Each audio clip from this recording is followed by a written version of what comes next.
Eleanor Bennett had spent her entire life building something that mattered. She wasn't just a mother, she was a woman who had worked tirelessly alongside her late husband to create a stable, successful life for their family. She had run a thriving business, raised 2 children, and ensured they had every opportunity to succeed. And yet, at 72, she found herself sitting in the backseat of her son's car, staring out at the cold gray building ahead of her.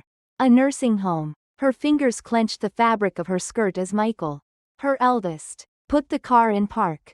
Vanessa, her daughter, sat beside him, scrolling through her phone as if today was nothing more than another errand to check off. "I still don't understand why this is necessary," Eleanor said, forcing her voice to stay even. Michael sighed, running a hand through his perfectly styled hair. "Mom, we've talked about this. It's for your own good." Vanessa chimed in, barely looking up. "You'll have everything you need here. It's a luxury facility. You'll be comfortable." Comfortable. That was the word they kept using. As if this was some grand vacation instead of a betrayal wrapped in false concern. Eleanor wasn't frail. She wasn't sick or losing her mind. She still managed her investments, cooked her own meals, and kept up with the world better than most people half her age. But to her children, she was an inconvenience, a roadblock standing between them and the fortune they had been eyeing for years. She had felt the shift long before today, the way Michael had started making decisions for her. The way Vanessa casually dropped hints about downsizing and estate planning. Then came the legal papers. The ones she had been too tired to fight in court. Handing over financial control to Michael under the pretense of managing her assets. She should have fought harder. But she had trusted them. And now, she was being escorted out of her own life. Forced into a place she had no say in. So they could divide up her wealth like scavengers picking at a carcass. Michael got out first, opening the door for her. "Come on, Mom, let's get you settled in." Eleanor didn't move. For a brief moment, she considered protesting, fighting back, demanding to go home. But what good would it do? They had already made up their minds. So instead, she took a slow breath, smoothed her dress, and stepped out of the car with her head held high. They thought this was the end for her. They thought she would sit quietly in that nursing home, forgotten, while they spent the fortune she built. But what they didn't know, what they would never see coming, was that Eleanor wasn't done. Not by a long shot. Eleanor sat in the small, sterile room they had assigned her, the air thick with the faint scent of disinfectant and forgotten memories. A single window overlooked a neatly trimmed garden. But no matter how beautiful the scenery was, it didn't change what this place truly was, a cage. Her children had barely stayed long enough to see her settle in before making their exit. Michael had patted her shoulder like she was a child, not the woman who had raised him.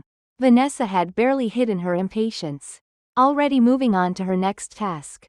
"We'll visit soon," Michael had promised before walking out. Lies. Eleanor wasn't naive. She had seen it happen to others. Parents shuffled away into places like this. Their children too busy enjoying their inheritance to visit. She could already picture it. Michael and Vanessa toasting champagne in her house. Sleeping in the bed she once shared with her husband. Spending the wealth she had spent a lifetime building. The thought made her sick. The first few days in the nursing home were the worst. Staff members were kind enough. But there was an unspoken assumption that she was just another old woman waiting out her final years. Conversations with other residents were filled with quiet resignation, as if everyone here had accepted their fate. Eleanor refused to. Instead, she observed. She watched how the place was run, how money was spent, how staff moved through their shifts. And the more she watched, the more she realized something troubling. This place wasn't just a prison. It was a business. A very profitable one. The food was barely edible, even though residents were charged outrageous amounts for their stay. Some of the nurses were overworked, while others slacked off, knowing they could get away with doing the bare minimum. Everything about the place screamed exploitation. A place that charged families fortunes while cutting costs at every corner. Eleanor had built her entire life around business and investments. And she knew one thing for certain. If something was this profitable, someone was making a fortune. She just had to find out who. And once she did, She would take it all. Eleanor had always believed that knowledge was power, and if she wanted to take back control, she needed to know exactly how this place operated. She started small, casual conversations with the staff, friendly chats with the administrator, listening to the complaints of other residents. She asked questions, always polite, always harmless. No one suspected a thing. Within weeks, she had a complete picture of how the nursing home was run. The facility was privately owned, with investors who cared more about profit than the residents. Staff were underpaid, leading to high turnover rates and frequent understaffing. Medical expenses were inflated, billing families for treatments that were never actually performed. And the most important detail? The owner of the facility was looking to sell. The moment Eleanor heard that, she knew exactly what she had to do. She reached out to her lawyer, her financial advisor, and an old business associate she hadn't spoken to in years. Thanks to a lifetime of smart investments, she still had a significant amount of money tied up in stocks, properties, and silent partnerships. Michael had taken control of her personal finances, but he had no idea about the accounts she had set up years ago. With a carefully crafted plan, she began negotiations, quietly buying up shares, positioning herself as a major stakeholder, and slowly working her way into a controlling position. No one in the nursing home saw it coming. But one morning, the staff received an email from the new owner. The name on the letterhead?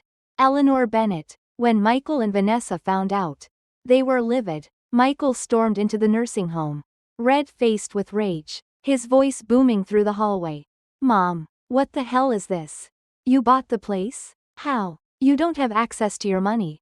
Eleanor smiled, leaning back in her chair. "Oh, Michael, you really think I put all my eggs in one basket? I built my fortune before you were even born. Did you really believe I wouldn't protect myself?" Vanessa's eyes darted around, searching for a way to regain control. "Mom, let's be reasonable. This isn't normal. You're supposed to be retired, not running businesses." Eleanor's gaze hardened. "You mean, I'm supposed to sit quietly while you spend my money? Is that what you thought would happen?" Michael clenched his jaw. "This isn't fair." Eleanor laughed. "Fair? You stole my house. You locked me in here, thinking I'd rot away while you lived in my home.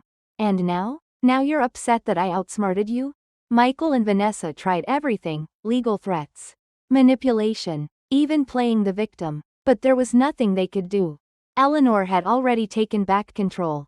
And to make things even sweeter, she froze their access to her money. With one phone call, all their credit cards, allowances, and trust funds were cut off. They had spent years living off her wealth. Now, they had nothing. Eleanor didn't just buy the nursing home, she transformed it. She fired the corrupt administrators, raised the pay for staff, and ensured that every resident received the dignity and care they deserved.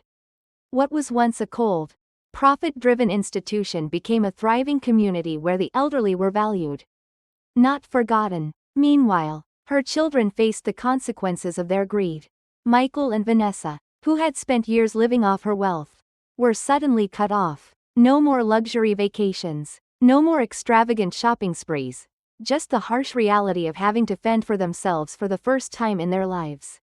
One afternoon, Michael called her, his voice quieter than she had ever heard it. "Mom, we messed up. Can we talk?" Eleanor smiled, but there was no warmth in it. "I'm busy, Michael, running a business. You know how it is." She hung up, feeling no guilt, no regret, only satisfaction.